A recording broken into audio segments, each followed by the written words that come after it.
Hello, friends. Today I bring you the second part of the story of the Champawat man-eater.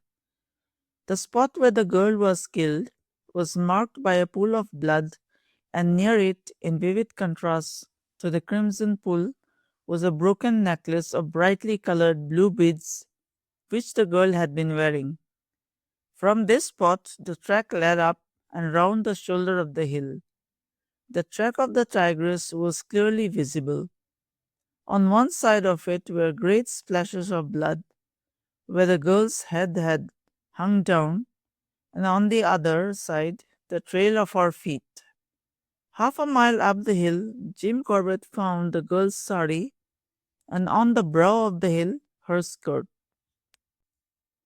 On the brow of the hill, the track led through a thicket of black thorn, a thorny Eurasian shrub, which bears white flowers before the leaves appear, followed by astringent blue-black fruits, on the thorns of which long strands of the girl's raven black hair had caught. Beyond this was a bed of nettles, a herbaceous plant which has jagged leaves covered with stinging hairs, through which the tigress had gone, and he was looking for a way round this obstruction when he heard footsteps behind him. Turning round, he saw a man, armed with a rifle, coming towards him. He asked him why he followed him when he had left instructions at the village that no one was to leave it. He said that the Tehsildar had instructed him to accompany Jim Corbett and that he was afraid to disobey orders. The man was wearing a heavy pair of boots and he told him to remove them and keep close to him and to keep a sharp lookout behind. Jim Corbett was wearing a very thin pair of stockings, shorts, and a pair of rubber soled shoes, and as there appeared to be no way round the nettles, he followed the tigress through them, much to his discomfort. Beyond the nettles, the blood trail turned sharply to the left and went straight down the very steep hill, which was densely clothed with bracken and ringles, that is, hill bamboos. 100 yards down, the blood trail led into a narrow and very steep watercourse, down which the tigress had gone, with some difficulty, as could be seen from the dislodged stones and earth. He followed this watercourse for 500 to 600 yards, his companion getting more and more agitated the further they went. Halfway down the hill, they came on a great pinnacle of rock, some 30 feet high, and as the man had by now had all the man eater hunting he could stand, Jim Corbett told him to climb the rock and remain on it until he returned. Very gladly he went up, and when he straddled the top and signaled to him that he was all right, he continued on down the watercourse, which, after skirting round the rock, went straight down for 100 yards to where it met a deep ravine coming down from the left. At a junction was a small pool, and as he approached it, he saw patches of blood on his side of water. The tigress had carried the girl straight down on that spot, and his approach had disturbed her at her meal. Splinters of bone were scattered round the deep pug marks into which discolored water was slowly seeping, and at the edge of the pool was an object which had puzzled him as he came down the watercourse, and which he now found was part of a human leg. In all the subsequent years he had hunted man eaters, he had not seen anything as pitiful as that young comely leg, bitten off a little below the knee, as clean as though severed, by the stroke of an axe, out of which the warm blood was trickling. While looking at the leg, he had forgotten all about the tigress until he suddenly felt that he was in great danger.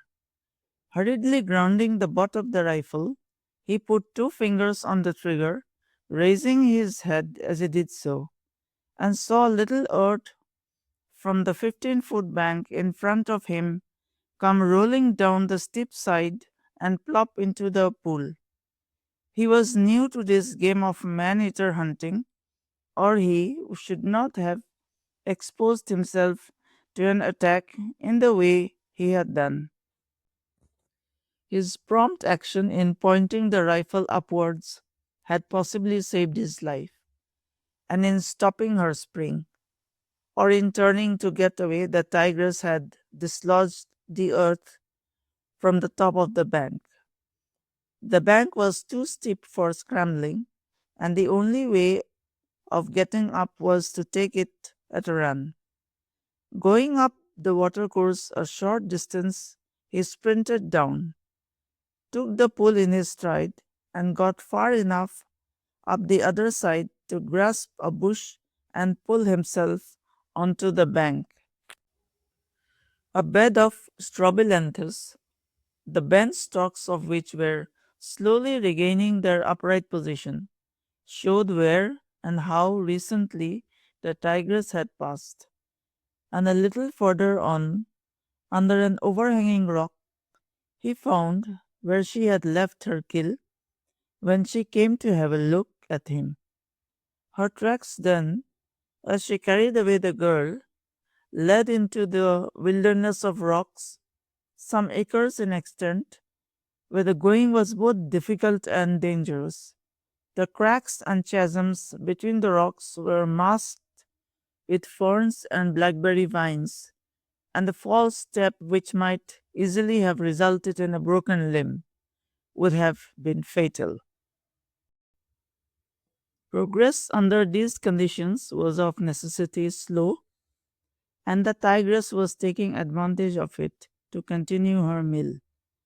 A dozen times he found where she had rested, and after each of these rests, the blood trail became more distinct. This was her 436th human kill, and she was quite accustomed to being disturbed at her meals by rescue parties. But this, he thought, was the first time she had been followed up so persistently, and she now began to show her resentment by growling. To appreciate a tiger's growl to the full, it is necessary to be situated as Jim Corbett was. Rocks all round with dense vegetation between, and the imperative necessity of testing each footstep to avoid falling headlong into unseen chasms and caves. The sound of the growling and the expectation of an attack terrified him. At the same time, it gave him hope. If the tigress lost her temper sufficiently to launch an attack, it would not only give him an opportunity of accomplishing the object for which he had come, but also it would enable him to get even with her for all the pain and suffering she had caused. The growling, however, was only a gesture, and when she found that instead of shooing him, it was bringing him faster on her heels, she abandoned it. He had now been on her tracks for over 4 hours. Though he had repeatedly seen the undergrowth moving, he had not seen so much as a hair of her hide, and a glance at the shadows climbing up the opposite hillside warned him it was time to retrace his steps if he was to reach the village before dark. The late owner of the severed leg was a Hindu, and some portion of her would be needed for the cremation. So as he passed the pool, he dug a hole in the bank and buried the leg where it would be safe from the tigress, and could be found when wanted. His companion on the rock was very relieved to see him. His long absence and the growling he had heard had convinced him that the tigress had secured another kill, and his difficulty was how he was going to get back to the village alone. Jim Corbett thought when they were climbing down the watercourse that he knew of no more dangerous proceeding than walking in front of the nervous man carrying a loaded gun. But he changed his opinion when, on walking behind him, he slipped and fell, and he saw where the muzzle of his gun, a converted .450 without a safety catch, was pointing. Since that day, except when accompanied by Ibbotson, his closest and dearest friend, and the only trusted companion of his hunting expeditions for man-eating tigers and leopards, he made it a hard and fast rule to go alone when hunting man-eaters, for if one's companion is unarmed, it is difficult to protect him, and if he is unarmed, it is even more difficult to protect oneself. After arriving at the crest of the hill, where the man had hidden his boots, he sat down to have a smoke and think out his plans for the next day. The tigress would finish what was left of the kill during the night and would certainly lie among the rocks the next day.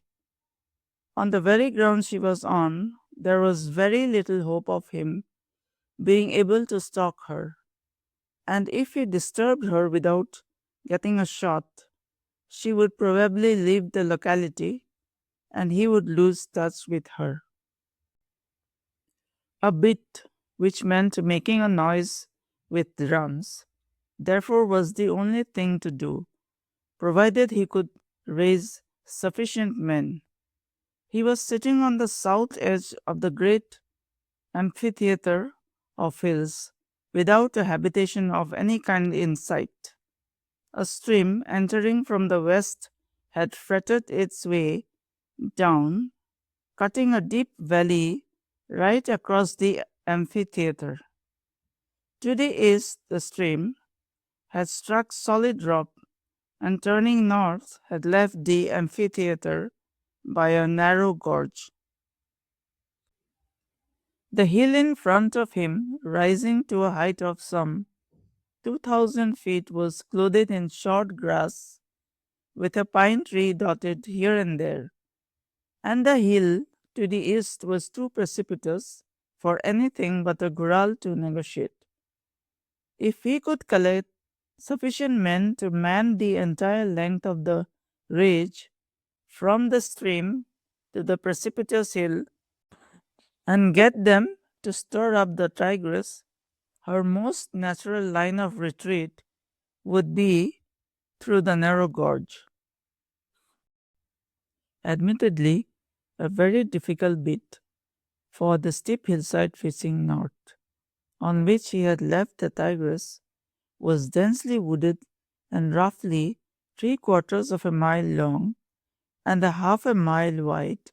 However, if he could get the beaters to carry out instructions, there was a reasonable chance of his getting a shot.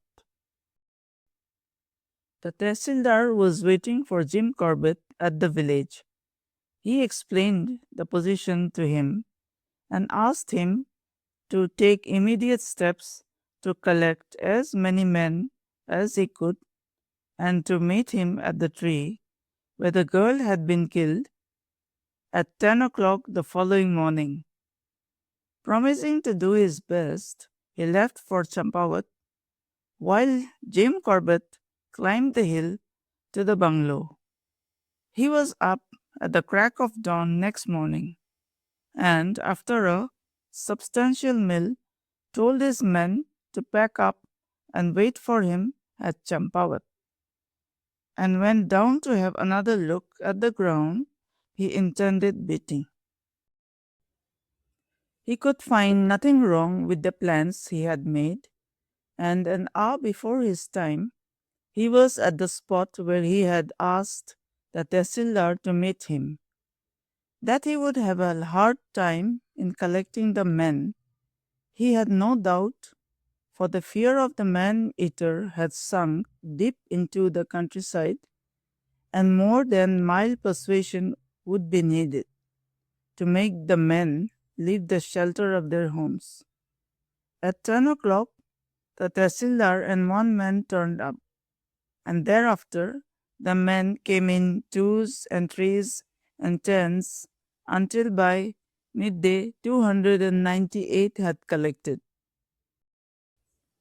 The Tehsildar had let it be known that he would turn a blind eye towards all unlicensed firearms, and further that he would provide ammunition where required, and the weapons that were produced that day would have stocked a museum. When the men were assembled and had received the ammunition they needed, Jim Corbett took them to the brow of the hill where the girl's skirt was lying, and pointing to a pine tree on the opposite hill that had been struck by lightning and stripped of bark, he told them to line themselves up along the ridge, and when they saw him wave a handkerchief from under the pine, those of them who were armed were to fire off their pieces, while the others beat drums, shout, and roll down rocks, and that no one was on any account to leave the ridge until he returned and personally collected them. When he was assured that all present had heard and understood his instructions, he set off with the Tehsildar, who said he would be safer with him than with the beaters, whose guns would probably burst and cause many casualties. Making a wide detour, he crossed the upper end of the valley, gained the opposite hill, and made his way down to the blasted pine. From there, the hill went steeply down, and the Tehsildar, who had on a thin pair of patent leather shoes, said it was impossible for him to go any further.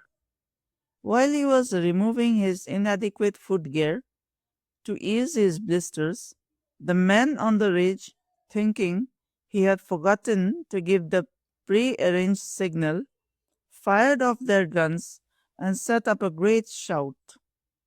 He was still 150 yards from the gorge, and that he did not break his neck a dozen times in covering that distance was due to his having been brought up on the hills and being in consequence as sure footed as a goat.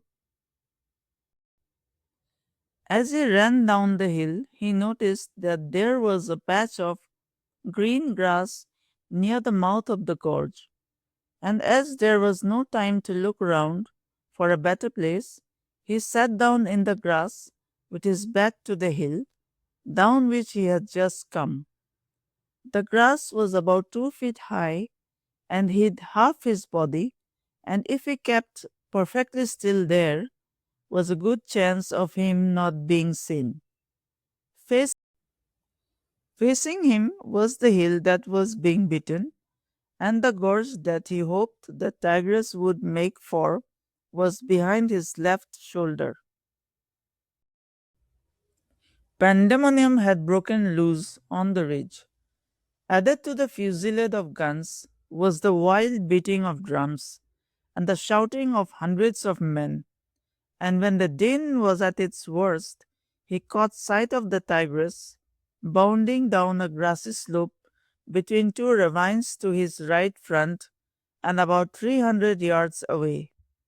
She had gone only a short distance when the Tehsildar, from his position under the pine, let off both barrels of his shotgun. On hearing the shots, the tigress whipped round and went straight back the way she had come, and as she disappeared into thick cover, Jim Corbett threw up his rifle and sent a despairing bullet after her. The men on the ridge, hearing the three shots, not unnaturally concluded that the tigress had been killed. They emptied all their guns and gave a final yell, and he was holding his breath and listening for the screams that would herald the tigress's arrival on the ridge, when she suddenly broke cover to his left front and, taking the stream at a bound, came straight for the gorge. The .500 modified carbide rifle, sighted at sea level, shot high at this altitude, and when the tigress stopped dead, he thought the bullet had gone over her back and that she had pulled up on finding her retreat cut off. As a matter of fact, he had hit her all right, but a little far back. Lowering her head, she half turned towards him, giving him a beautiful shot at the point of her shoulder at a range of less than 30 yards. She flinched at this second shot, but continued, with her ears laid flat and bared teeth, to stand her ground, while he sat with rifle to shoulder, trying to think what it would be best for him to do when she charged, for the rifle was empty and he had no more cartridges. 3 cartridges were all that he had brought with him, for he never thought he would get a chance of firing more than 2 shots, and the third cartridge was for an emergency. Fortunately, the wounded animal most unaccountably decided against the charge. Very slowly she turned, crossed the stream to her right, climbed over some fallen rocks, and found a narrow ledge that went diagonally up and across the face of the precipitous hill to where there was a great flat projecting rock. Where this rock joined the cliff, a small bush had found roothold, and going up to it, the tigress started to strip its branches. Throwing caution to the winds, he shouted to the Tehsildar to bring him his gun. A long reply was shouted back, the only word of which he caught was fit. Laying down his rifle, he took the hill at a run, grabbed the gun out of the Tehsildar's hands, and raced back.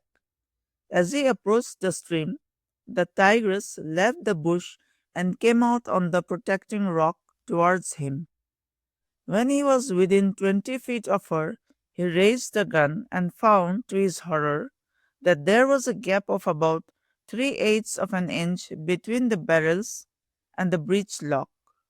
The gun had not burst when both barrels had been fired, and would probably not burst now. But there was danger of being blinded by a blow back. However, the risk would have to be taken, and aligning the great blob of a bend that did duty as a sight on the tigress's open mouth, he fired. Maybe he bobbed, or maybe the gun was not capable of throwing the cylindrical bullet accurately for 20 feet. Anyway, the missile missed the tigress's mouth and struck her on the right paw, from where he removed it later with his fingernails.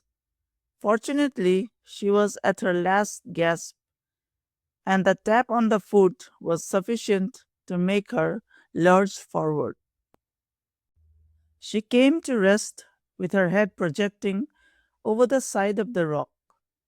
From the moment the tigress had broken cover in her attempt to get through the gorge, he had forgotten the beaters, until he was suddenly reminded of their existence by hearing a shout from a short distance up the hill of, "There it is on the rock. Pull it down and let us hack it to bits." He could not believe his ears when he heard "hack it to bits," and yet he had heard it right, for others now had caught sight of the tigress, and from all over the hillside the shout was being repeated. The ledge by which the wounded animal had gained the projecting rock was fortunately on the opposite side from the beaters, and was just wide enough to permit his shuffling along it sideways. As he reached the rock and stepped over the tigress, hoping devoutly she was dead, for he had not had the time to carry out the usual test of pelting her with stones. The men emerged from the forest and came running across the open, brandishing guns, axes, rusty swords, and spears. At the rock, which was 12 to 14 feet in height, their advance was checked, for the outer face had been worn smooth by the stream when in spate and afforded no foothold even for their bare toes. The rage of the crowd on seeing their dreaded enemy was quite understandable, for there was not a man among them who had not suffered at her hands. One man was shouting that the tigress was a devil that killed his wife and two sons. As happens with crowds, the excitement died down as suddenly as it had flared up, and to the credit of the man who had lost his wife and sons, be it said that he was the first to lay down his weapon. He asked for the forgiveness of Jim Corbett and the Tehsildar, saying that they had gone mad when they saw their enemy, but the madness had passed then. Extracting the unspent cartridge, he laid the gun across the tigress and hung down by his hands and was assisted to the ground. When he showed the men how he had gained the rock, the dead animal was very gently lowered and carried to an open spot where all could crowd round and look at her. When the tigress had stood on the rock looking down at him, he had noticed that there was something wrong with her mouth, and on examining her, he found that the upper and lower canine teeth on the right side of her mouth were broken, the upper one in half, and the lower one right down to the bone. This permanent injury to her teeth, the result of a gunshot wound, had prevented her from killing her natural prey and had been the cause of her becoming a man eater. The men begged Jim Corbett not to skin the tigress there and asked him to let them have her until nightfall to carry through their villages, saying that if their women folk and children did not see her with their own eyes, they would not believe that their dreaded enemy was dead. Two saplings were now cut and laid one on either side of the tigress, and with pagris, that is, headgear, waistbands, and loincloths, she was carefully and very securely lashed to them. When all was ready, the saplings were manned, and they moved to the foot of the precipitous hill. The men preferred to take the tigress up this hill, on the far side of which their villages lay, to going up the densely wooded hill which they had just beaten. Two human ropes were made by the simple expedient of the man behind, taking a firm grip of the waistband or other portion of clothing of the man in front of him. When it was considered that the ropes were long and strong enough to stand the strain, they attached themselves to the saplings, and with men on either side to hold the feet of the bearers and give them a foothold, the procession moved up the hill, looking for all the world like an army of ants carrying a beetle up the face of a wall. Behind the main army was a second and a smaller one, the Tehsildar being carried up.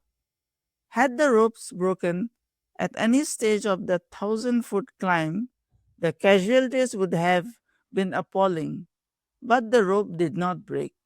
The men gained the crest of the hill and set off eastwards, singing on their triumphal march, while the Tehsildar and he turned west and made for Champawat. Their way lay along the ridge, and once again he stood among the blackthorn bushes, on the thorns of which long tresses of the girl's hair had caught, and for the last time looked down into the amphitheatre which had been the scene of their recent exploit. On the way down the hill, the beaters had found the head of the unfortunate girl, and a thin column of smoke rising straight up into the still air from the mouth of the gorge showed where the relatives were performing the last rites of the Champawat man-eater's last victim, on the very spot on which the man-eater had been shot.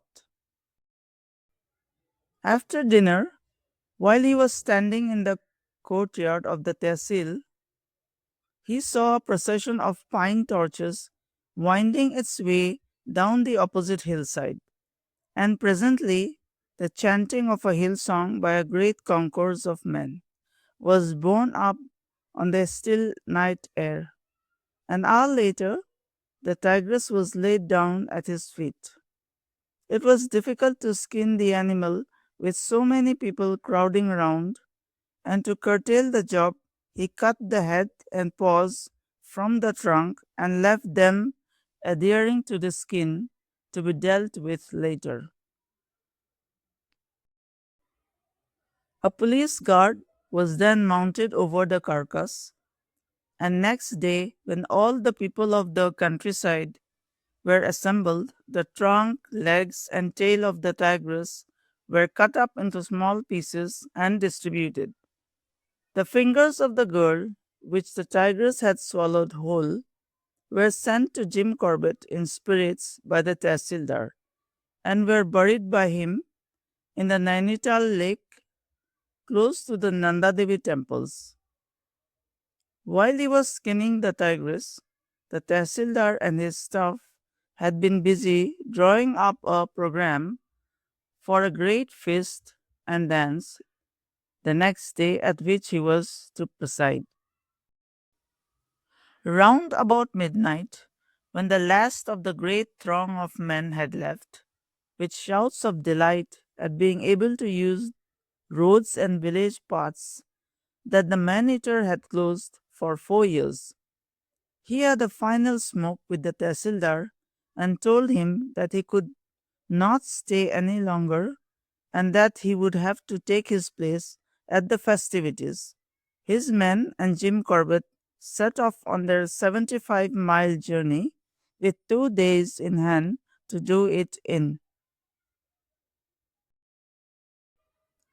At sunrise, he left his men and, with the tigress's skin strapped to the saddle, rode on ahead to put in a few hours in cleaning the skin at Dabidhura, where he intended spending the night. When passing the hut on the hill at Pali, it occurred to him that it would be some little satisfaction to the dumb woman to know that her sister had been avenged. So, leaving the horse to browse, he had been bred near the snow line and could eat anything from oak trees to nettles. He climbed the hill to the hut and spread out the skin with head supported on a stone facing the door. The children of the house had been round eyed spectators of these proceedings, and hearing him talking to them, their mother, who was cooking inside, came to the door. This woman, who was alleged to have been dumb a 12-month and who 4 days previously had made no attempt to answer any questions, was now running backwards and forwards from the hut to the road, calling to her husband and the people in the village to come quickly and see what the Sahib had brought. This sudden return of speech appeared greatly to mystify the children, who could not take their eyes off their mother's face. He rested in the village while a dish of tea was being prepared for him and told the people who thronged round how the man eater had been killed. An hour later, he continued his journey, and for half a mile along his way, he could hear the shouts of goodwill of the men of Pali. Jim Corbett and his mount covered the 45 miles to Nainital between 9 a.m. and 6 p.m. At a Durbar held in Nainital a few months later, Sir John Hewitt, Lieutenant Governor of the United Provinces, presented the Tehsildar of Champawat with a gun, and the man who accompanied him when he was looking for the girl with a beautiful hunting knife for the help they had given him. Both weapons were suitably engraved and would be handed down as heirlooms in the respective families. So, guys, here I come to the end of my story of the Champawat man eater. Thank you for listening.